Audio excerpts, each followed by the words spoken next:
recent debate discussed on Fox Sports began as a back and forth on who has more to prove at this point in his career, Lamar Jackson or Josh Allen. Yeah, and Sarah, it started there, but you know how it finished? Well, Fox panelist Joy Taylor, she went on a passionate rant in defense of Lamar and took direct aim at those who try to water down his unanimous MVP. I'm Sarah Ellison with Bobby Trossett. It is Wednesday, July 12th, and this is your morning Ravens update from inside the vault. So Pro Football Focus released its preseason rankings for the top 32 cornerbacks league-wide, and you may not believe where Marlon Humphrey stacks up according to the site. Plus, as we've mentioned a couple times in recent days, it's that type of year again when content is slow leading up to camp and certain outlets run with storylines that don't have a ton of weight. What's the latest example? It just has to do with Aaron Donald. Yeah, we have all that and more coming up. Thanks for waking up with the Morning Vault, where you get the most important Ravens news in about 15 minutes. All right, partner. So Joy Taylor, of course, is a pundit for Fox Sports, and she got on a passionate rant in a recent segment, and I thought it was really compelling. We're not going to get to that first off the jump. We kind of got to first discuss what they were discussing, which is Lamar Jackson versus Josh Allen in terms of who has more to prove. And, you know, it's interesting. I don't know. I'm not a huge fan of these kinds of debates, but I get it. It's the time of year, and they're draft classmates right back in 2018. So they're forever going to be linked. So I guess it's sort of the trendy thing to talk about. We've already made a couple episodes, not necessarily about this specific one, but, you know, a lot of contractual stuff were compared between the two over the last year or so. So they are going to be forever linked, whether we like it or not. Well, yeah, and the contractual comparisons, those are actually have more substance to it because that's literally how the league decides how to pay one another. It's always like, what was the last contract? And, you know, do we up it based on if you're like a top 10 quarterback, you look at the top 10 guys. I mean, when you franchise tag people, you look at the top 5. I mean, literally you use other people's contracts. That's what's done within front offices and agents. So those comparisons have to be done. These comparisons, as you said, is more of a media thing, which doesn't hold a ton of weight. And, you know, it really gets, you know, fans don't like it, but they click on it and all that kind of stuff. So that's why these networks do it. So that's just, you know, trying to put it in perspective as we go in, that to me, I don't get too hot and bothered by all these conversations. They should be done in fun, but sometimes they're, you know, sometimes people get angry about it. At the end of the day, it's just, you know, talking heads talking. So we'll talk about it. But again, like I said, I just don't get too caught up in all of it. So I've pulled 3 specific clips from this more than 10-minute segment or so on Speak for Yourself, again, Fox Sports. And first, it begins with Joy's thoughts on just what I mentioned at the top, Lamar versus Josh in terms of who has more to prove entering what, year 6 now? Here she is. I mean, it's splitting hairs because I do think they both do have something to prove, but if you don't both have postseason success, Josh has had a little more postseason success going to an AFC championship game, but no trophies to show for it. Lamar's been to the postseason, has won in the postseason, no trophies to show for it. Then we go to accolades. Well, winning a unanimous MVP is a pretty nice thing to have on your shelf. That means you were the best player in the whole NFL, and everyone agrees. Unanimously. So while that was a while ago, he does have that, and he won that for a reason. So if we don't have Super Bowls to show, we don't have Super Bowl appearances to show, okay, then, you know, Josh has a little bit of an edge on him with playoff wins. But during the regular season, they both had a very high level of success. The difference is Lamar has more. I thought that was totally fair, right? Like that's a totally fair, level-headed way to look at this. Yeah, I think her best line was the one off the top where she said, I think we're splitting hairs, because that literally is what we're doing. Both Josh Allen and Lamar Jackson are phenomenal quarterbacks. To me, they're both right below. They're right below Patrick Mahomes. Patrick Mahomes. I almost said Patrick Queen. That's where I was getting all stopped there. But yeah, Patrick Mahomes, and Patrick Mahomes is ahead of both because he obviously has the Super Bowls and the MVP. So yeah, they're both to me the next tier under. And so we are just, the conversation is splitting hairs. I mean, we're all sitting at home only dreaming to be as talented as either one of these guys. Both of them are franchise quarterbacks. Both of them have gotten paid as franchise quarterbacks. Lamar's the more recent one, so that's why he's getting paid more. But Allen will get paid again too, and he'll be at the top of the market. Neither one have won Super Bowls. And so I agree with her. We're splitting hairs, and that's fine because that's what we do in the media. We're going to split hairs, and I think we're going to get more into that. But for her, the splitting of hairs for her goes more in Lamar's direction because he has that unanimous MVP. And like you said, that's a nice accolade to have, and it's fair for her to point out. When talking about that second tier too, below Patrick Mahomes, obviously, I know we're talking Allen and Jackson, but I think, Burrow has to be in that conversation as well, being that he's actually, represented the conference in the Super Bowl at this point in his young career. Right. Jalen Hurts, on the other side. They're all in that tier. NFC. Yeah, they're all in that tier trying to do what Patrick Mahomes has done.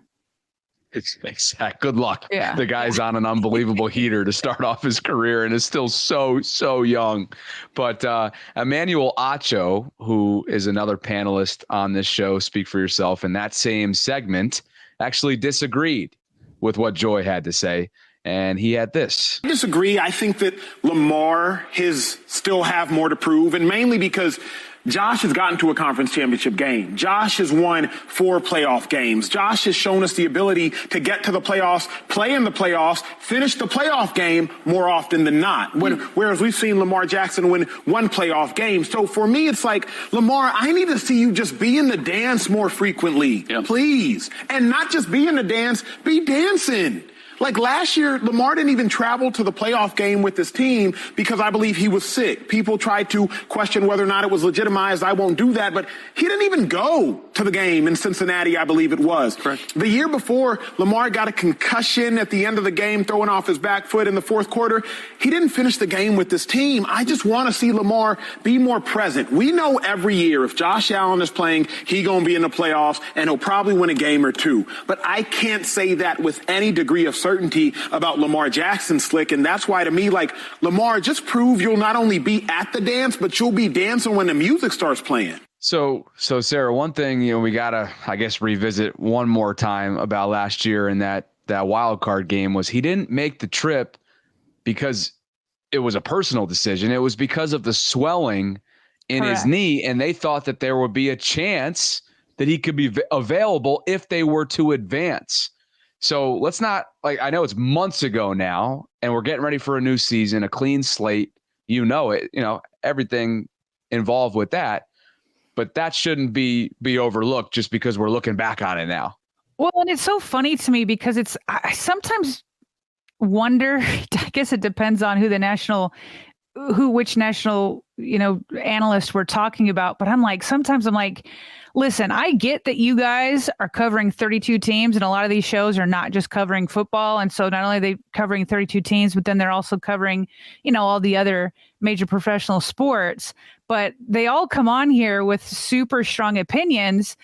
And it's like Lamar Jackson and that playoff game is a major storyline. So you'd want them to know that, he's like, I believe it was because he was sick. And it's like, no, he's come out and said, like, why don't they know this? They talk about Lamar ad nauseum on all these national shows, just like we do.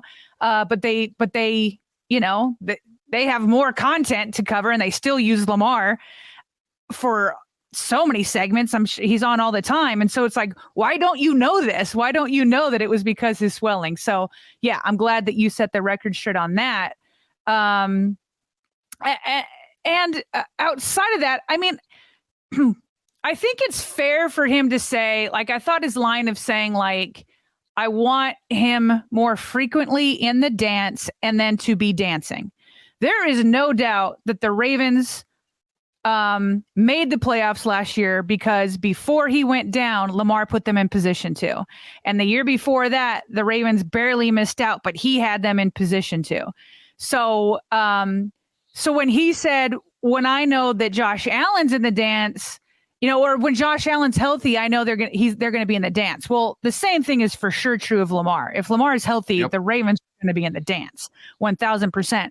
But to his point, Lamar the last 2 years hasn't been dancing. So if we're talking about who has the most to prove going into 2023, I think that's fair, because when we're talking about who do they have the most to prove to whom?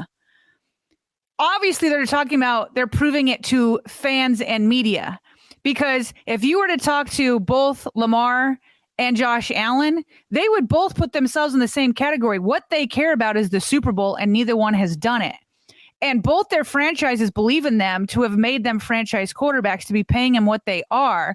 So they don't have anything to prove to their organizations in that sense, and to get a contract, and they've both missed out on the Super Bowl. So who are we talking about? Who do they have to prove it to? They have to prove it to the media, the talking heads, national media and all that. And so it's like, I think for sure this panel, we didn't say this, but there's 4 panelists. 3 of the 4 said that Lamar had more to prove, and it was only Joy who said that Allen had more to prove. And I bet that would be true on most national shows.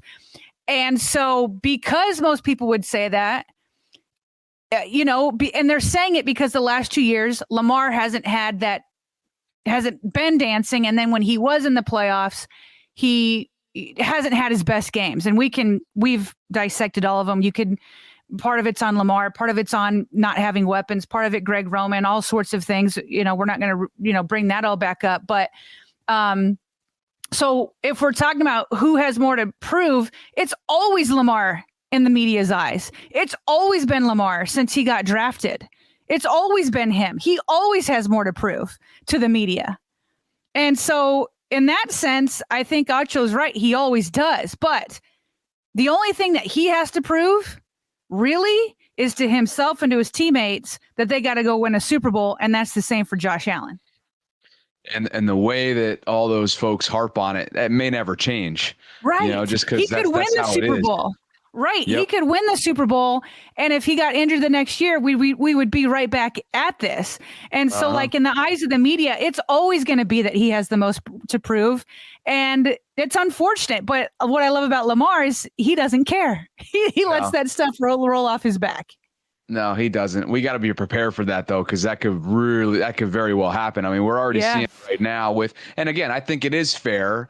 Maybe guys like Acho and some other folks harp on it a little bit too dramatically for but it is fair to look at the postseason record, but we also at the same time, it's still early. Look at how Peyton Manning started his career. I always like to cite, the slow start that Peyton Manning had to his career. So, the jury is still out on Lamar Jackson in the postseason. So you're not going to find us overly harping on that because of how many factors have gone into his 1-3 record to date. At the same time, availability the last couple of years, like Acho's pointed out, hasn't exactly been there for Lamar. Hopefully that's not that doesn't become a trend, this year, knock on wood. Let's go in the direction that Joy took this segment because it was a completely different one. She sort of alluded to it slightly in that first clip that we played for you. It has to do with the art of the unanimous MVP, which prior to Lamar's in 2019 had only been handed out and divvied out once to Tom Brady. So this was rare territory for a guy who was just fantastic on a number of levels, historic in 2019 en route to that 14-2 campaign. And yes, it has been 4 years now, which is pretty wild to think. That was his first full season as a starter, Sarah. Pretty crazy.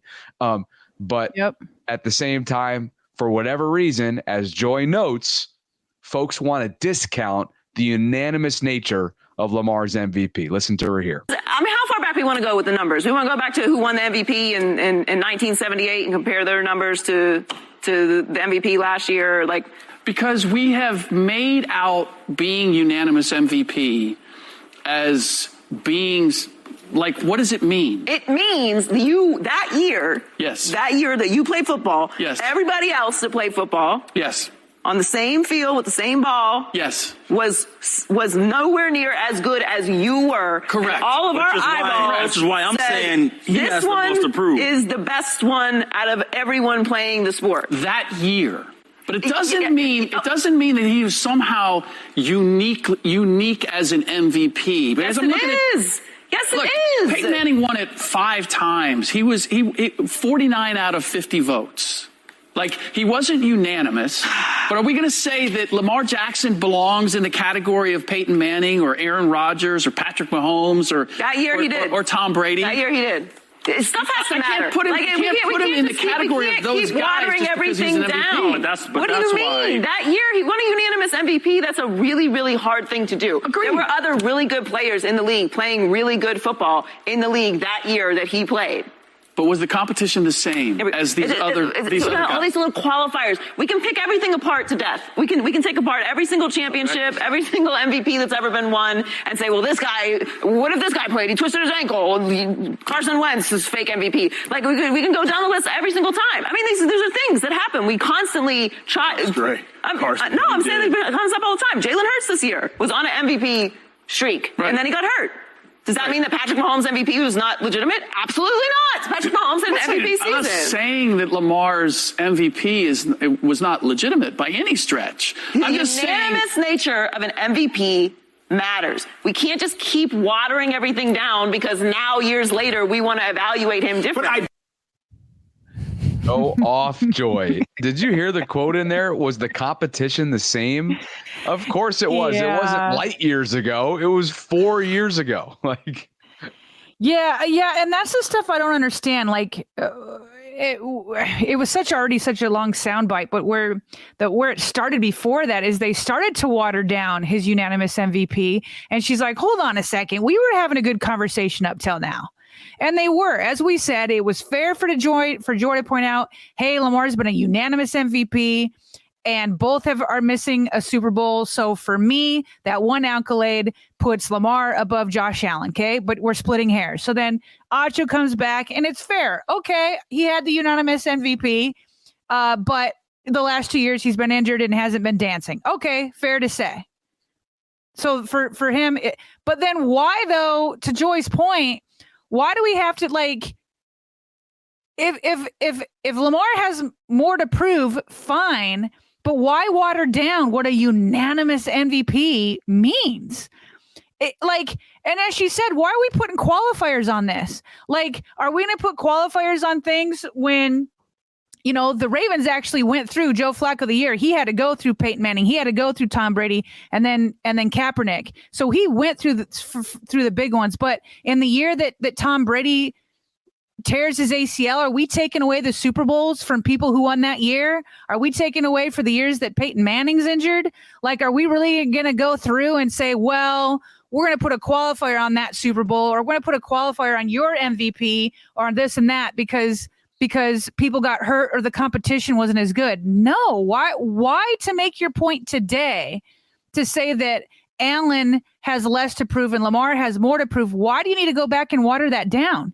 All you got to do is say, hey, that was 3 seasons ago and I need something new more recently. Fair. But you don't need to water down what he did that year, which was incredible. And Russell Wilson he was on fire. He's a former MVP. There was legitimate competition that year, but they couldn't keep up with Lamar down the stretch. And to have 50, I believe it's 50 voters, to have all 50 say that not only was he the best, but we all agreed that he was so much the best that nobody's voting for everybody else. Don't rob that from Lamar. He already has it. There's no reason to take that away to prove a point in this debate. By the way, I went and looked it up. I think Russ is still searching for an MVP, but he's an MVP caliber Super Bowl champion winning quarterback. But 9-time All-Pro, by the way. Let me just make sure that I'm correct here. Yeah, he's still searching for an MVP, but your point still stands, obviously. Thank you. And I think, the folks that want to talk about how it's the length, right? How far it's been since this 4 season, not even 4 years since he was actually awarded it, but coming up on, the 4th season since or whatever. can we not forget that the last 2 seasons before he went down, he was in the MVP conversation, like through the halfway point of those 2 seasons. So, I think, I don't know why what he does gets discounted. I don't know. I don't think we'll ever know. But like we said earlier on in the show, like this may never change. He may just be that guy because of how polarizing he is as a player, which I don't know why he's polarizing. It's mostly he's just special. He's different. And I guess that makes folks excited just because he's different. Well, we'll take that different because it's come in the form of a lot of wins, and hopefully the postseason wins are still to come. But we felt like this was. I like Joy. She's got some spunk. She does. She's not afraid to speak up. It's a panel full of men, some former players in Acho's case, and she's not afraid to throw her opinion in there whatsoever. I love it.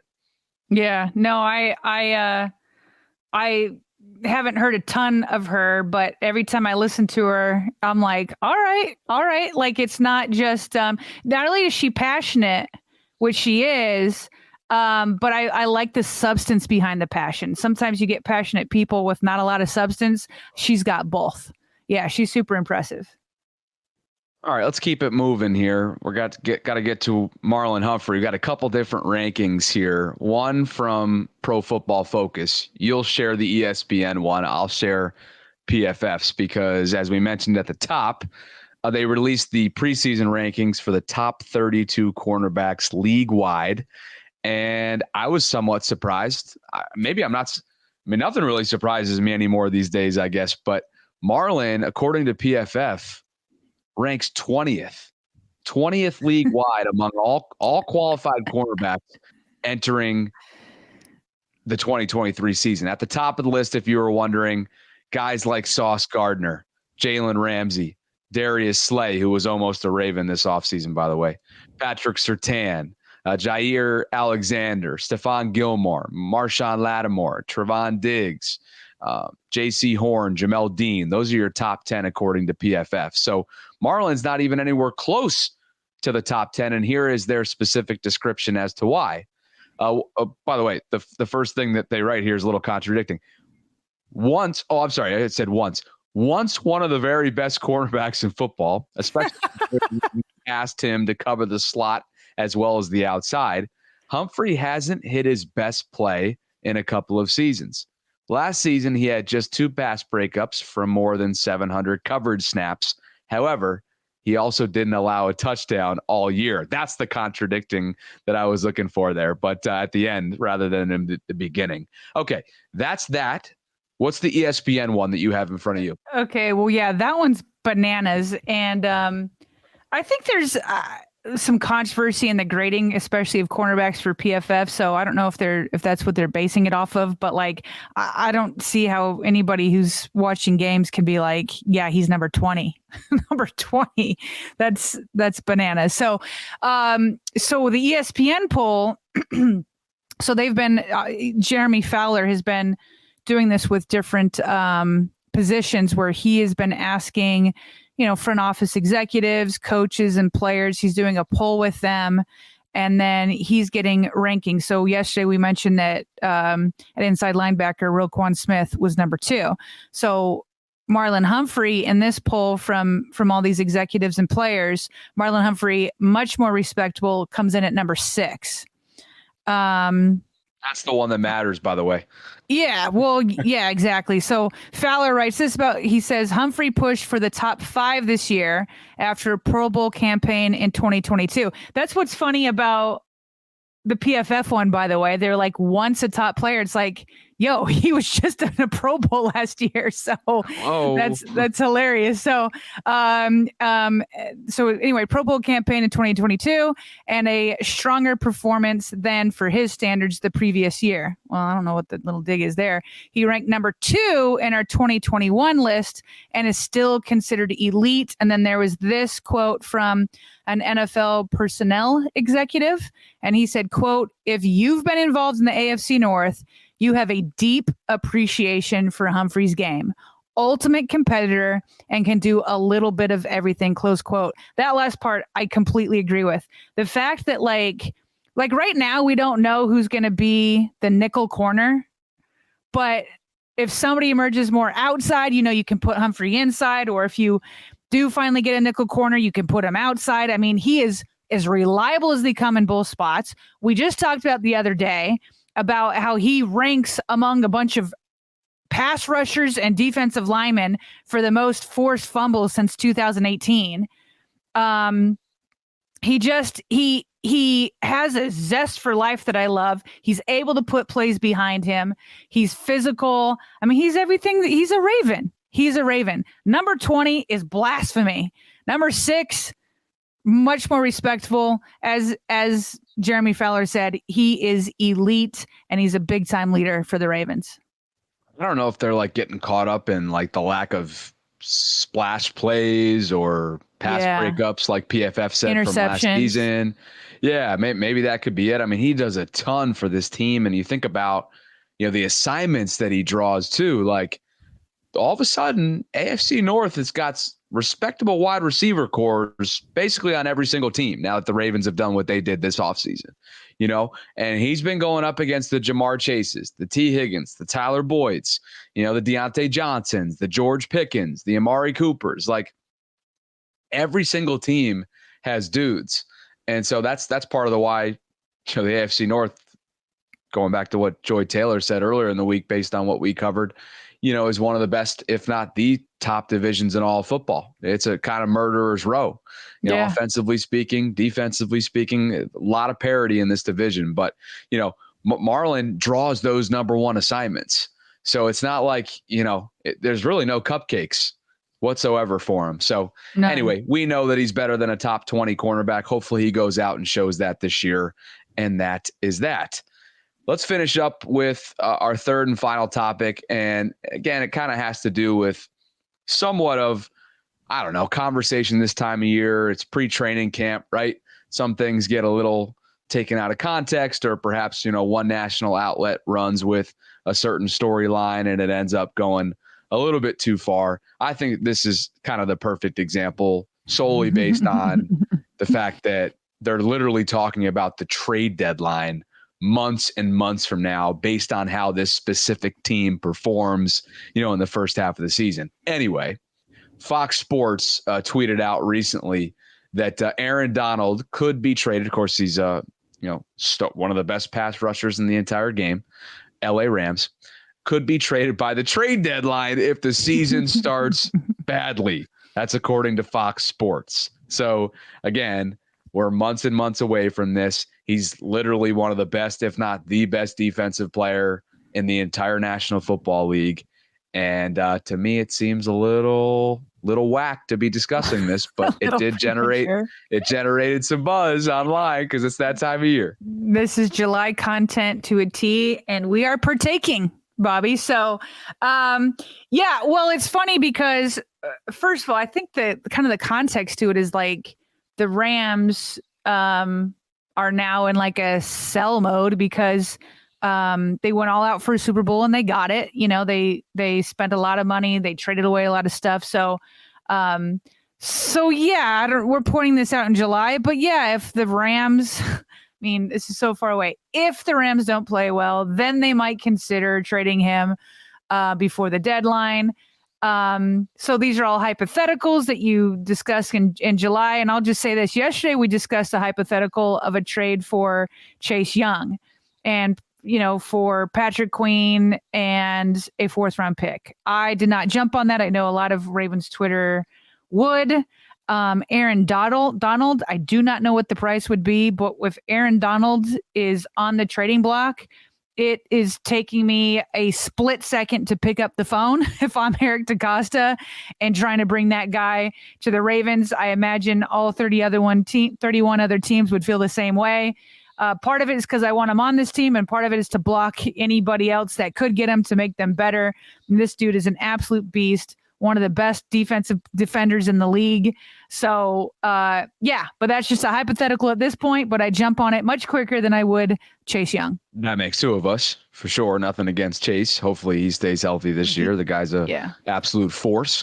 But just to give you an idea, Aaron's last contract that he signed with LA looked as follows. 3 years, $95 million, $25 million signing bonus, 95 of which was guaranteed, and an average annual salary of just over $31 million. In 2023, he's going to earn a base salary of $13.5 million and a signing bonus of 15 while carrying a cap hit of 26 and a dead cap value of 59.5. So this dude has made a lot of money. He's going to make more. And you better believe that, if the Rams were willing to work with some of that, maybe even if they're selling, eat some of that to kind of unload a little bit. Yeah, he's a game wrecker, one of the best to ever do it at his position. And you're right, they sold out for a Super Bowl. Yeah. But now it's like, now you kind of pay the price, They're in limbo right now, and where do you go from here? They have a Super Bowl winning quarterback, but he was hurt for a good portion of last year in Matt Stafford. And, you ask yourself, like, is that worth it? I'm sure revenue it was to go win a Super Bowl, but what about ticket sales for the next couple of years? So yeah, that's the price you pay. I know there's definitely a segment of Ravens fans who are screaming at the speaker right now saying, yes, it's worth it, because, how long has it been since the Ravens won a Super Bowl? What are we going on now? 2013. So yeah, 10 years. Yeah, 10, 11 years. But I'll tell you I can just tell you that that's not what the Ravens do. They did that after their first Super Bowl. We could go into that again. Ozzie Newsome is on record of saying that they've learned from that and they're never doing that again. They want to compete every year. So whether you want it or not, you don't have to convince us. You're going to have to convince Ozzie Newsome and Steve Bisciotti and Eric DeCosta, who all share the same feelings. But I will say this on Aaron Donald, by the way, is he's cost a lot, but we do know the Ravens spend money on defense. We know that. not as much at wide receiver, although they did bump up by like 10 spots this year, maybe 11. But they do spend money on defense. Why don't we finish with this with one quick hit, because we talked about it in our pre-meeting, and then I was like, yeah, no, we'll save it. What the heck? Why don't we share it right now? The Ravens have hired Adam Newman to be their chief of staff and special advisor to the president. Newman has served as the chief of staff, strategy and operations, and deputy general counsel at the Big Ten under Kevin Warren. So a very experienced professional is joining the organization, and they have really they haven't just retooled at the wide receiver position in the last couple of years, Sarah. Now you get somebody that's directly under the president with Big Ten college experience and a familiarity with obviously the college ranks and the business side of things, but strength and conditioning department has been retooled. Wide receiver room has been retooled. They have been really busy this offseason, and I hope, for their sake, that they can see the fruits of their labor coming up this year. Yeah, that's an interesting hire. Sometimes ones that just go under the radar, but probably makes a big impact behind the scenes. All right. This is Wednesday's Morning Vault coming to a close here. We are literally coming up on 2 weeks out from the start of training camp. So we're looking forward to sharing a bunch of different projects that we've been working on over this offseason now that we are kind of gearing up on the 2023 season, and so much more. As always, if you want to reach out to us, you can do so by email, by writing us at BaltimoreRavens